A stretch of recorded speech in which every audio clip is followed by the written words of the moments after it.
Nossa próxima palestra é com Oscar Graça Couto, Projeto Amável, a Mata Atlântica Sustentável. É uma grande satisfação tê-lo aqui, viu, Oscar? Muito obrigado pela presença. Eu que agradeço, é uma alegria estar aqui. Poxa, Suzana, cadê a Suzana? Aqui. Suzana roubou, desculpa, coletou toda a poesia, todo o horror e toda a esperança que eu tinha para mostrar aqui para vocês.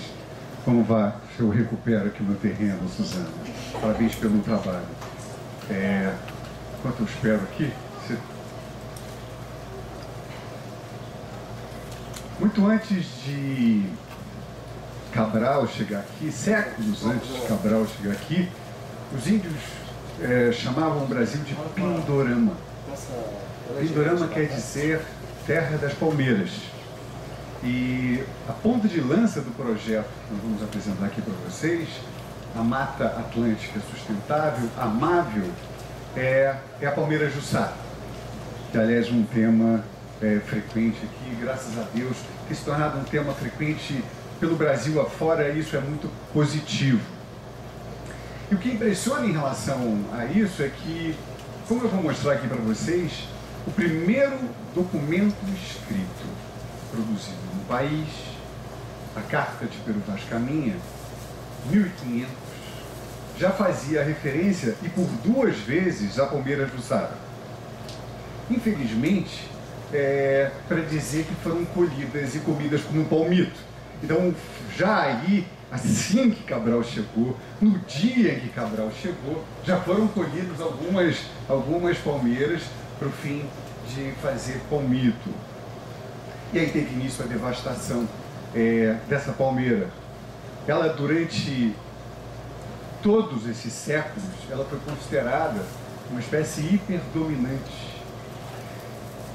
A rigor, antes da intervenção do homem, uma em cada 4 árvores de Mata Atlântica era uma Jussara. E essa hiperdominância é muito facilmente explicável. É porque mais de 70 espécies fazem uso da palmeira e, portanto, comem os seus frutos e disseminam as suas sementes. Isso do tucano ao sabiá, da saíra ao tangará, da anta à cutia, da paca ao lagarto tiu. Todos esses fazem uso da semente Jussara e, portanto, disseminam essa semente na floresta. Mais uma vez, daí a sua extraordinária abundância no passado.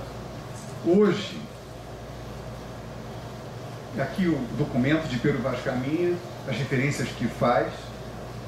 Eu vou passar bem rápido, uma apresentação mais longa. Espécie-chave de Mata Atlântica, a denominação técnica que cabe a essa espécie. Minha terra tem palmeiras, onde canta o sabiá. Von Martius, na sua missão científica, por cerca de 1820, classifica a Jussara, Euterpia edulis martius. Euterpia é um gênero aqui pertence também ao açaí, então é possível dizer que a Jussara é o açaí da Mata Atlântica, e essa é a saída para a sua sobrevivência, como a gente vai ver.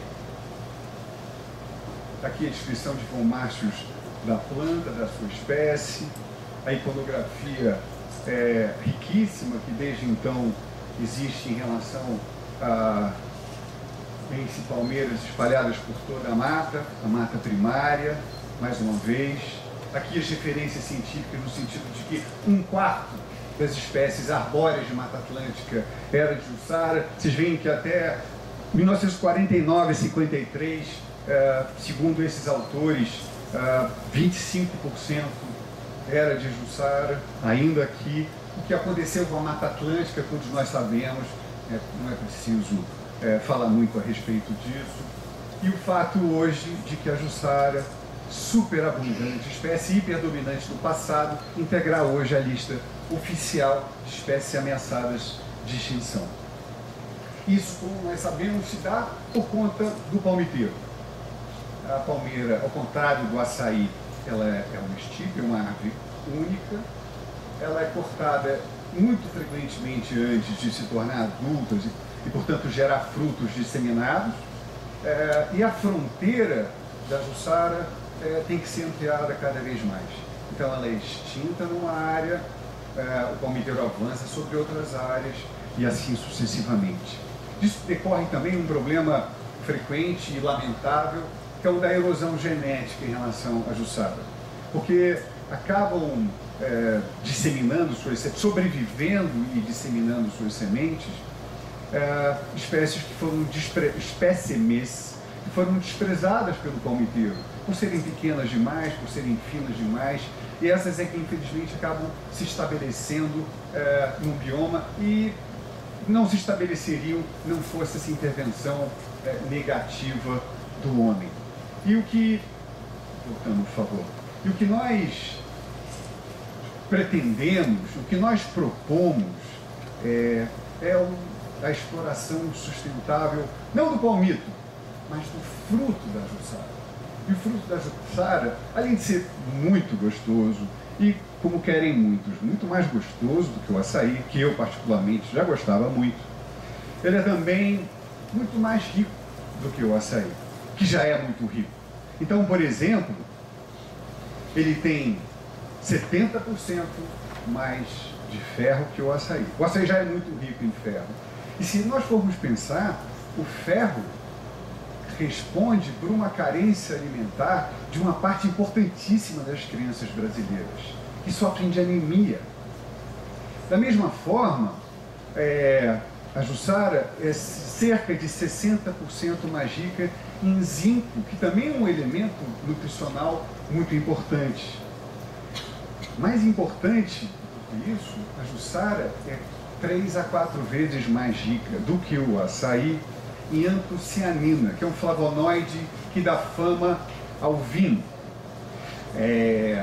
Médicos sugerem um cálice de vinho por conta da presença deste flavonoide. Pois bem, a Jussara possui 30 vezes mais antocianina do que o vinho.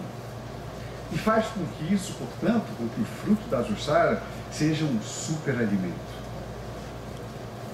Como eu falei, ele serve de alimento, esse fruto, a dezenas de espécies. Até aqui, segundo o que nós temos contado em tese de doutorado, são 71 espécies, algumas delas estão aqui apresentadas.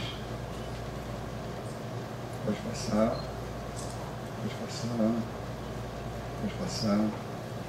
E aqui, estudos nutricionais e funcionais em relação à Jussara. Não há nenhuma informação aqui prestada que não seja amparada por uma tese de doutorado, um documento científico.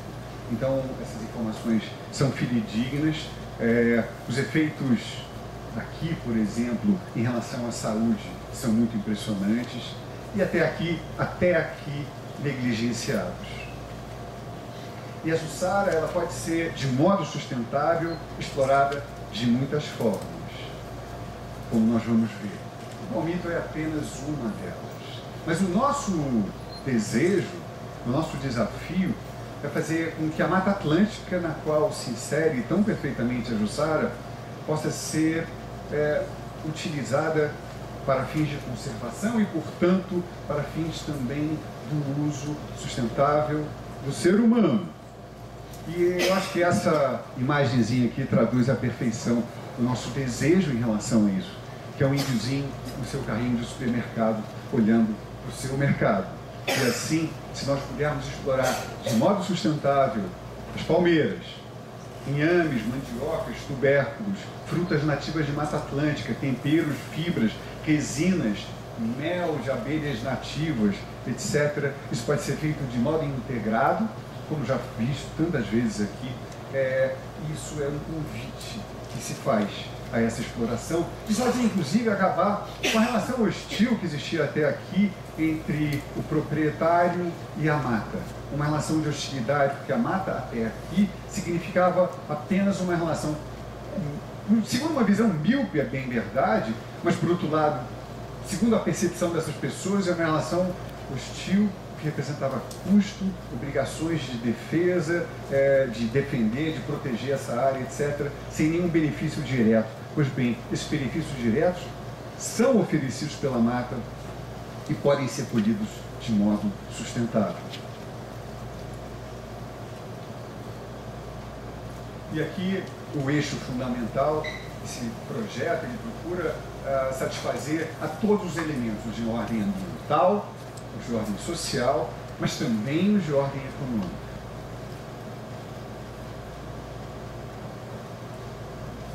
E a estratégia através de um pequeno projeto piloto que está sendo conduzido na Serrinha do Alambari, no Rio de Janeiro, entre Resende e Visconde de Mauá, de mostrar que esse empreendimento, ou esse esforço pode ser bem sucedido nessas três áreas de atuação, tanto social, quanto ambiental, quanto econômico, e mostrar que ele pode ser conjugado, como já dito aqui, com outras inúmeras árvores frutíferas de Mata Atlântica que não integram nem mesmo frequentemente o nosso dicionário, quanto mais a nossa mesa, quanto mais os supermercados. E esse, como dito aqui pelo Rodrigo de manhã, também é um belo desafio que se tem pela frente.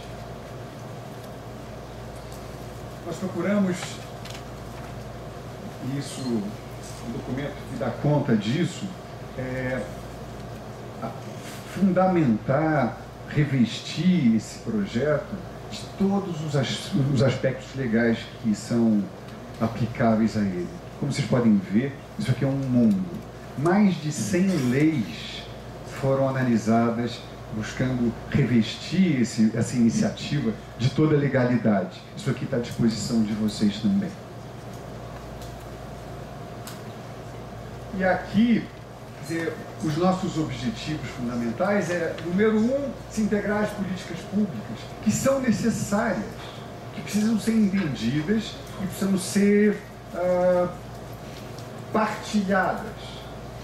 Existe muitas vezes uma diferença que nós queremos romper entre belíssimas iniciativas, mas que morrem no papel. Nós queremos viabilizar essas iniciativas, torná-las efetivas, eficazes, disseminá-las, em outras palavras, torná-las úteis. Então, esse projeto ele se integra de modo perfeito às normas de mudanças climáticas, aquelas relativas ao novo Código Florestal e programas de proteção às águas e também às florestas. Para que se tenha uma ideia do potencial desse projeto, só em uma região do Pará, na região integrada de Tocantins, em 2008, portanto já há algum tempo, foi gerada renda, essa fonte do BNDES, de 1 bilhão e 800 milhões de reais.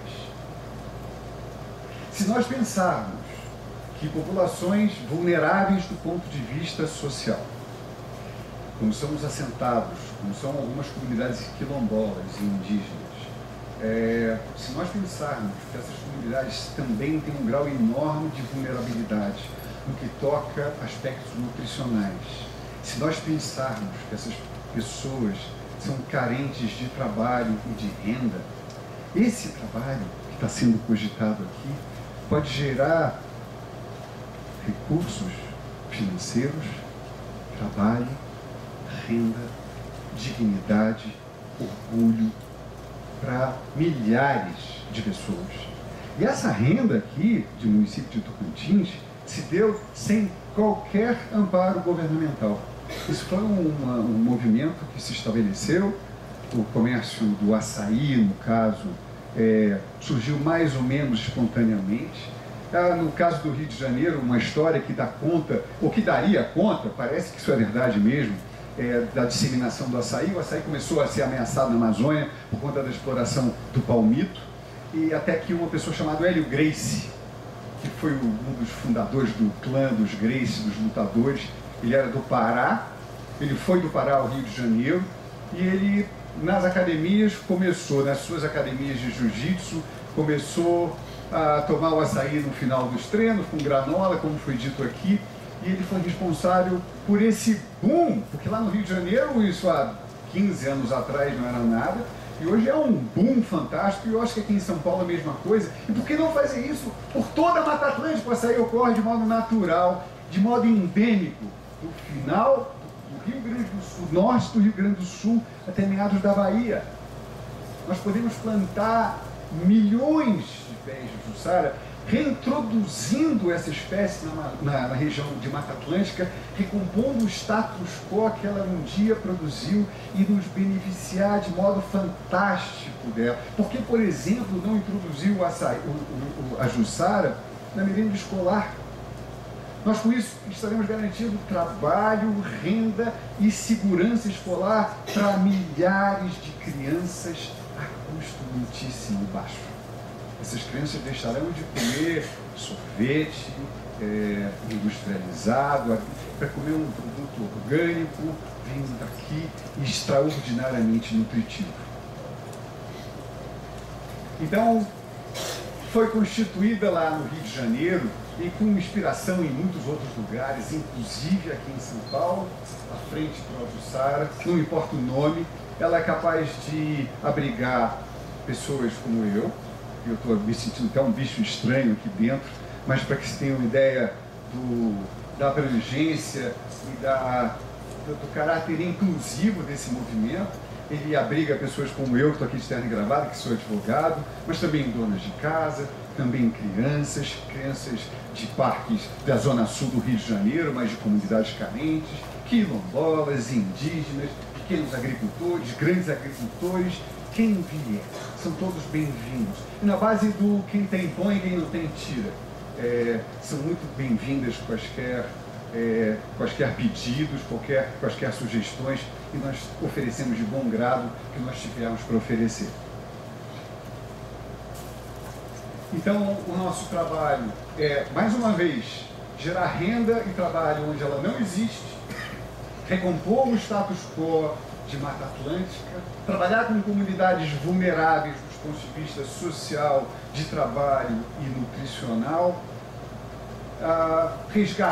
criar e resgatar um mercado para esses frutos, de modo organizado, com qualidade, etc. Mitigar a nossa pegada de carbono, 40 quilos de carbono por ano é o que sequestra na Jussara, em média, com as árvores de Mata Atlântica de modo geral.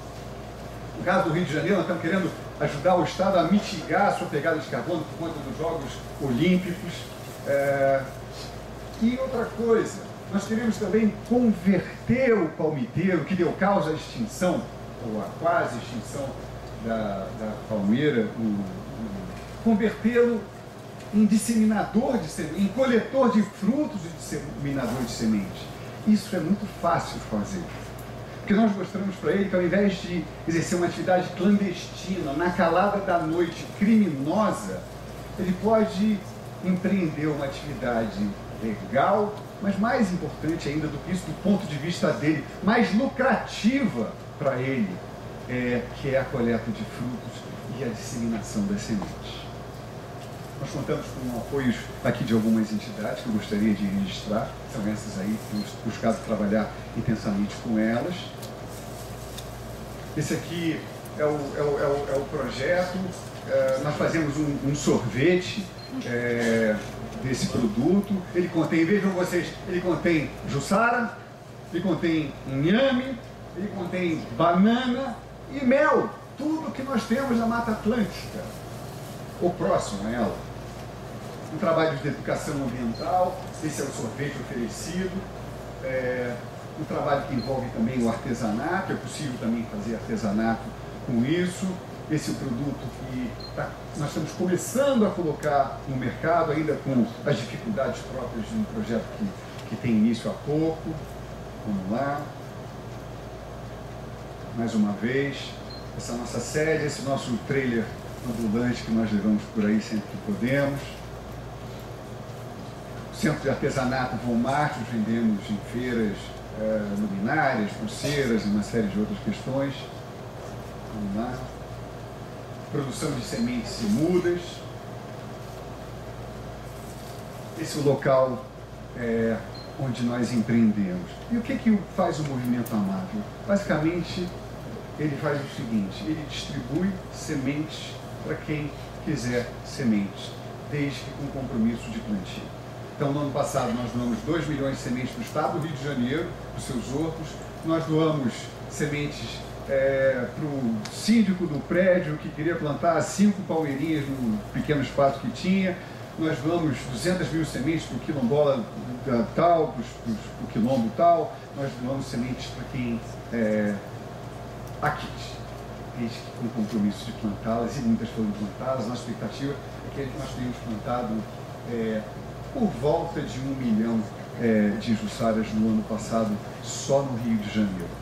Na PUC, onde eu dou aula, a PUC plantou no seu campus 5 mil jussaras, só no seu campus, produzidas de modo canhestro, de modo sem nenhum cuidado especial, mas vingaram a planta resistente, foi embora. Nós temos a aventura na PUC de termos um reitor, Padre Josafá, que é doutor em botânica e, graças a Deus, um entusiasta do projeto.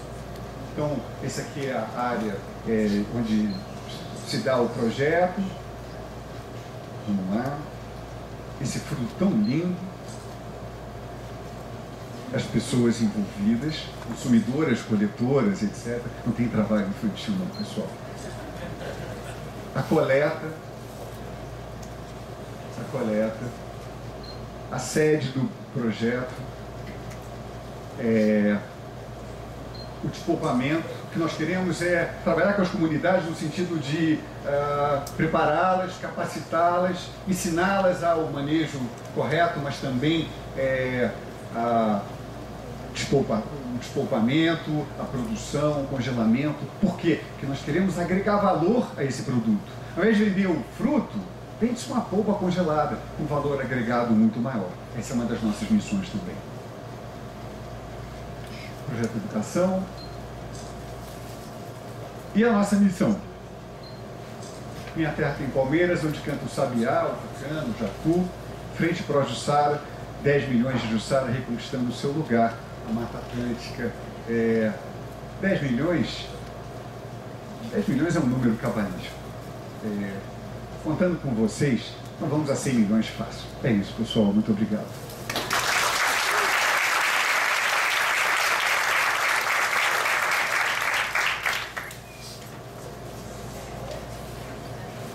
Poderia acender a luz ali para a gente? É só virar ali, por gentileza.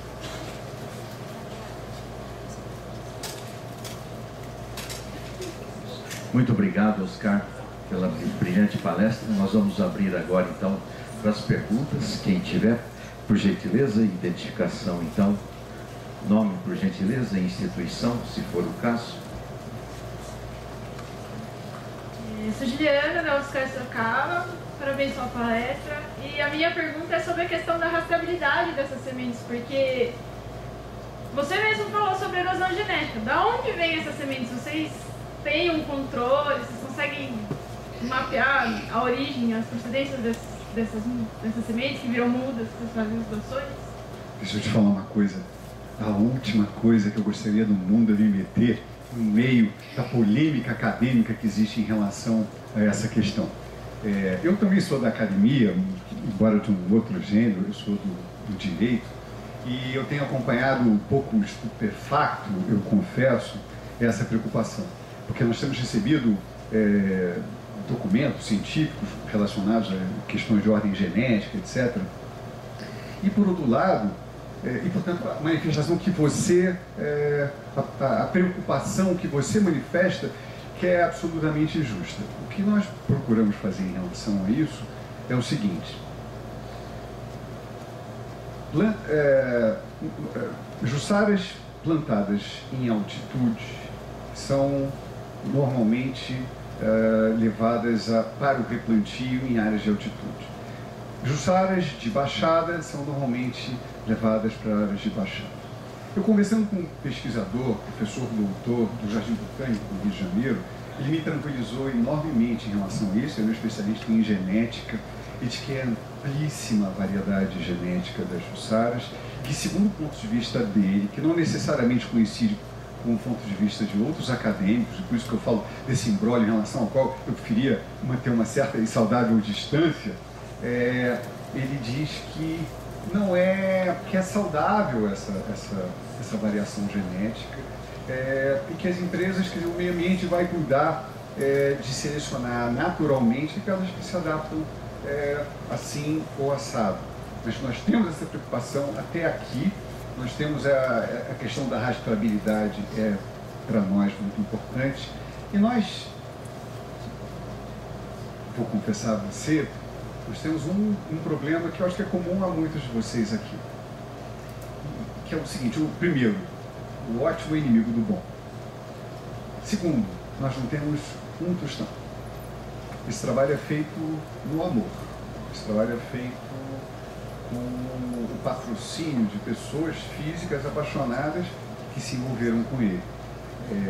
Nós, é certo, estamos buscando, quem estiver aqui, apesar de contribuir, será muito bem-vinda, recursos para tornar essa sua questão um foco das nossas preocupações. Porque a última coisa que nós queremos visando salvar, resgatar essa espécie, entre aspas, maltratá-la. É a última coisa que a gente quer fazer. Mas nós fomos muito tranquilizados por esse professor, doutor, especializado em genética, que especificamente examinou a questão da Jussara, falou: Oscar, a Jussara é um mundo, os próprios índios levaram a Jussara por onde quer que foram, e palavras dele, não se preocupem especialmente com isso. É porque o nosso movimento ainda é relativamente modesto. Quando ele for alçado a um outro patamar, aí sim nós teremos esse recurso. Para buscar, está todo mundo preocupado, ou algumas pessoas estão preocupadas com isso, mas não parecem tão preocupadas com a dizimação que se vem fazendo da Jussara e já há tantos anos. Então, uma coisa contrabalança a outra, vamos em frente. De novo, nós não queremos negligenciar esse aspecto. Ele é sim objeto da nossa atenção. O que até aqui nós sermos capazes de fazer é garantir que espécies colhidas em altitude sejam também plantadas em altitude e vice-versa em relação a áreas de baixada. De qualquer sorte, toda e qualquer colaboração é bem-vinda. Oscar, aqui atrás. Meu nome é Daniela Cuevas. Eu atuo na cidade de São Paulo com um evento de troca de sementes e mudas de qualquer tipo de planta. Então, eu atuo há 6 anos em São Paulo, no Parque da Luz. A gente troca sementes de qualquer tipo de planta. Estamos em São Paulo, Minas Gerais, Rio de Janeiro e estamos indo para o Paraná.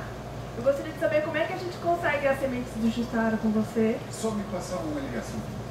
Deixa eu falar uma coisa muito importante também, desculpa, e que esse professor doutor, especializado em genética de plantas, me falou também o seguinte: Oscar, eu sei que você vai ouvir ali algumas preocupações em relação a isso, mas sabe o quê?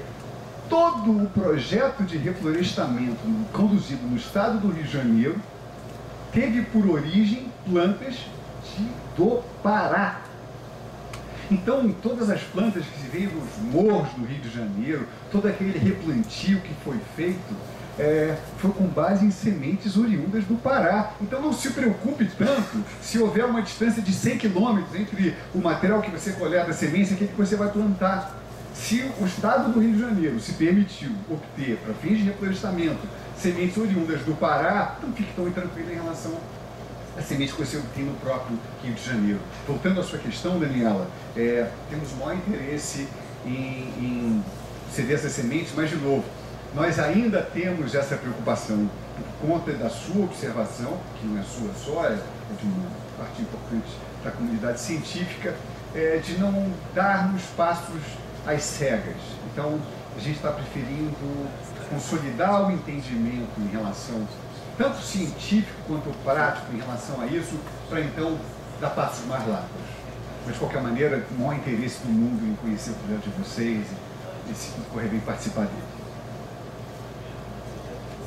Só um instantinho aqui. Só um instantinho, Genji, que eu tenho aqui a senhora, o Renato Lorza, depois o Genji, depois você, aí a gente encerra, tá, gente? Mais uma vez eu queria perguntar, se você despolpar, né? Essa semente que vocês ela é reaproveitável, ela não se dá... Pelo amor de Deus, eu não deixei claro isso, então eu falhei gravemente.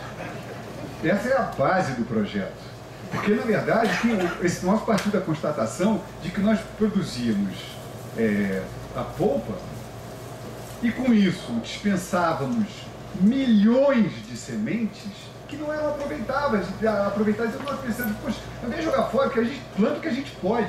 Mas no ano passado, nós tivemos 25 milhões de sementes. E nós pensamos, meu Deus do céu, vamos desperdiçar 25 milhões de sementes? Não, vamos doar essas sementes. Nós não podemos, é um pecado de jogar fora 25 milhões de sementes, uma ave em extinção. E daí surgiu essa nossa preocupação. E aí, de novo, liga pra gente, a gente até aqui tem pago os fretes de correio, até isso a gente faz.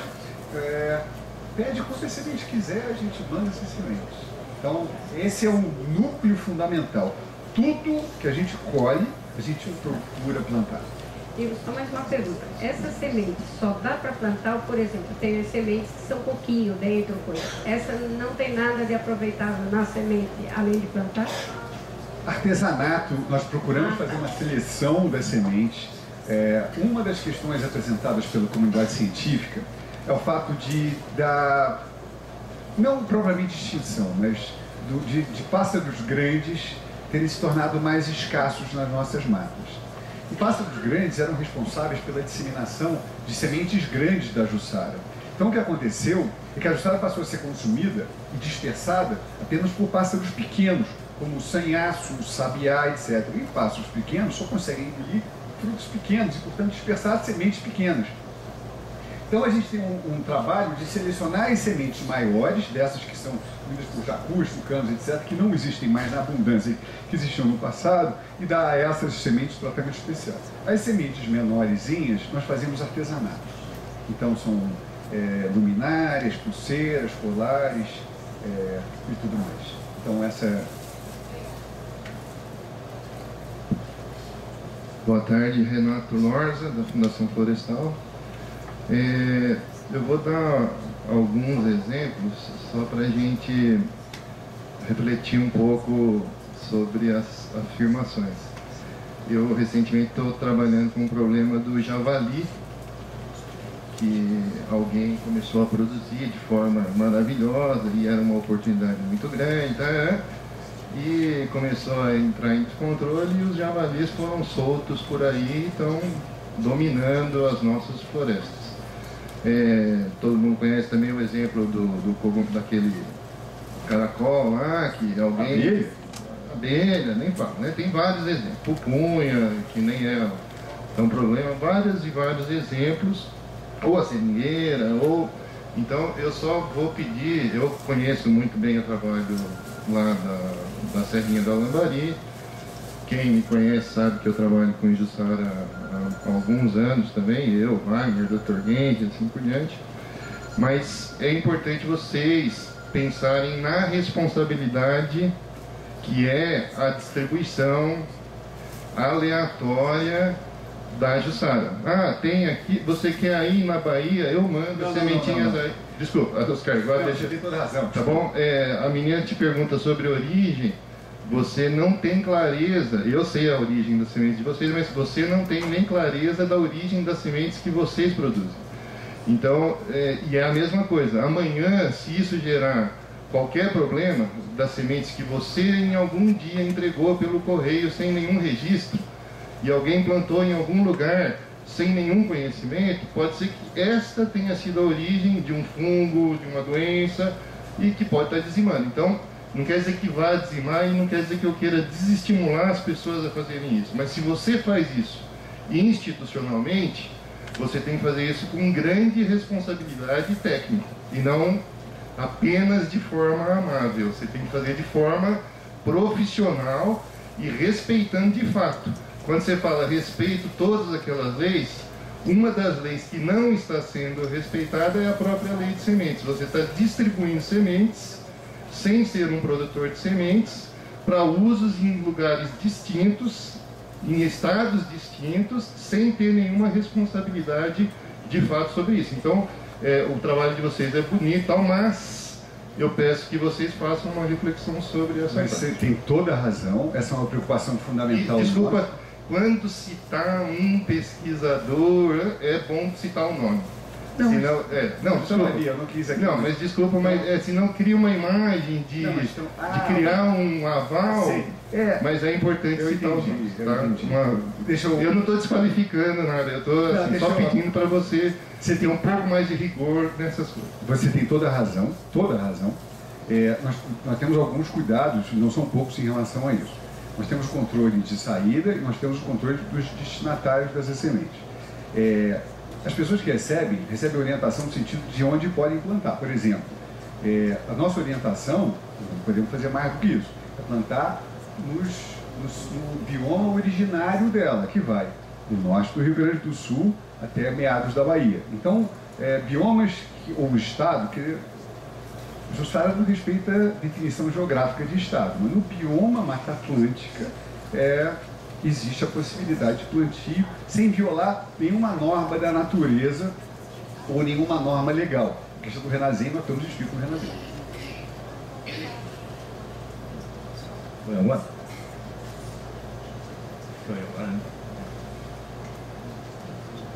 Bom, a minha ligação com a Jussara é de mais de 30 anos, quase 40 anos. Porque a Jussara me persegue em todo esse tempo. E não é minha prima. Bom, ano passado, esse ano, inclusive, nós tentamos fazer uma visita disso aí, mas parece que esse ano foi um ano. Inclusive, ia levar uma visita do Japão, mas eu soube que esse ano a frustração muito baixa, né? E foi desaconselhado a não visitar, né? Porque a minha grande curiosidade agora passeando na cidade, são esses povoamentos de Jussara, né? Mais concentrado. Esse povoamento de Jussara é nativo ou é o nativo? Nativo. O que acontece lá é que naquela propriedade específica, naquela região, foi impedido o ingresso de palmiteiros. Então, as árvores que existem lá, elas são naturais, elas nunca foram colhidas, elas existem imemorialmente. Bom, a gente não quer... ia fazer outra pergunta, mas acho que eu não conheço muito. Mas como é que... porque o grande problema, né, de difundir o plantio da Jussara é a questão do estacionamento clandestino, né? Então o pessoal planta, chega a nós, nem de fruto, mas quando dá um tempo já corre tudo e perder, né? Já vai perdendo. Agora, como é que vocês conseguem manter isso aí? Impedir? Não, a nossa arma é a educação. A gente prova por A mais B, que é mais lucrativo para o palmiteiro colher o palmito do que matar. Fora a circunstância de que matar árvore é um crime ambiental.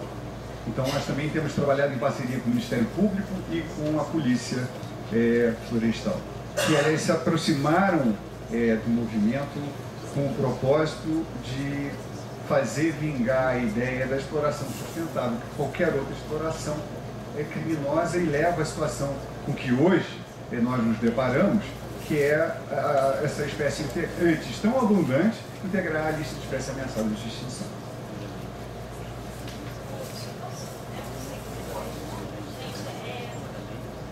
A palestra foi ótima, obrigada, Oscar, mas me lembrou uma coisa importante que eu acho que a gente tem a tendência de criminalizar, né? O madeireiro, o palmiteiro. A gente esquece que quem come palmito somos nós, quem usa móveis ou compra móveis de madeira de lei somos nós. Então, só para dar 2 exemplos. Então, eu acho que esse vídeo realmente foi com esse intuito, da gente olhar o nosso papel de consumidor na degradação e na extinção de espécies. Então, não dá para a gente continuar criminalizando os palmiteiros, porque eles só tiram palmito porque a gente come. Então, né, só para a gente colocar a mão na consciência mesmo.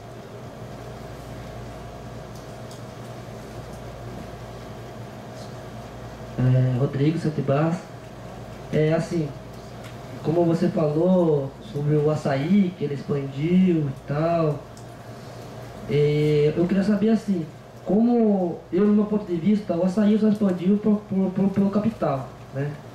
Assim como sumiu também as sementes crioulas por transgênicos, grandes, Mata Atlântica, que saiu por monocultura, eucalipto e tal.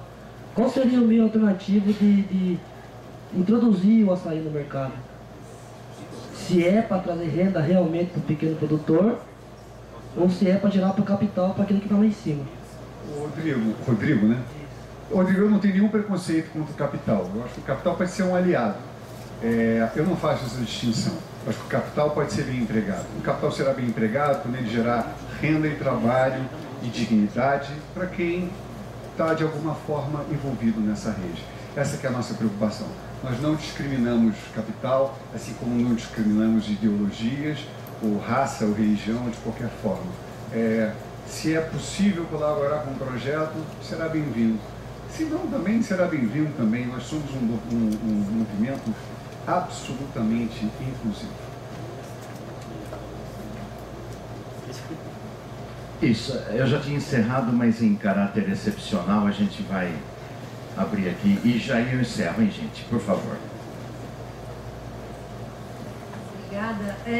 Porque essa última fala ficou um pouco no ar e ficou uma pequena confusão ao longo da exposição. É a questão do açaí. Até onde eu sei que eu não sou da área, mas o açaí é uma ameaça para a Jussara, porque torna um híbrido, né? E ele está colocando aqui, ele é de uma região do Vale do Ribeira, que a introdução do açaí é uma grave ameaça. Mas o Renato já apontou essa questão, e essa questão para a gente é fundamental. Você não transplantar árvores nativas de um bioma para outro bioma. Nós consideramos que o aporte de açaí para cá é uma questão altamente nociva para esse bioma daqui, sobretudo pela possibilidade de hibridização com a Jussara. Então nós não, apesar do açaí, por exemplo, apesar do açaí, e aí eu falo do capital também, Rodrigo, apesar do açaí em tese oferecer condições mais vantajosas do que a Jussara, quem quiser ganhar dinheiro com isso, então vá trabalhar com açaí, ou então exerça uma atividade tecnicamente, ambientalmente equivocada e censurável por essa razão. Então, o açaí, ele é absolutamente fantástico quando conduzido no bioma dele que dá origem a ele, que é o bioma amazônico. Aqui não se trabalha com açaí. Aqui é o terpe não oleracea. Aqui é o terpe edulis, endêmica de Mata Atlântica.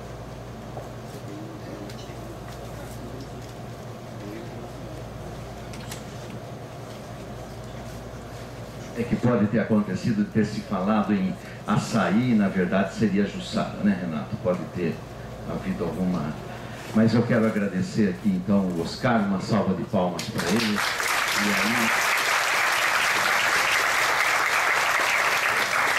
aí, muito obrigado pela sua presença. Depois eu tenho até que entregar um certificado. Material legal, material de leite e esse outro que está à disposição de vocês, a sua entrada em contato. Muito obrigado, pessoal. Obrigado a você.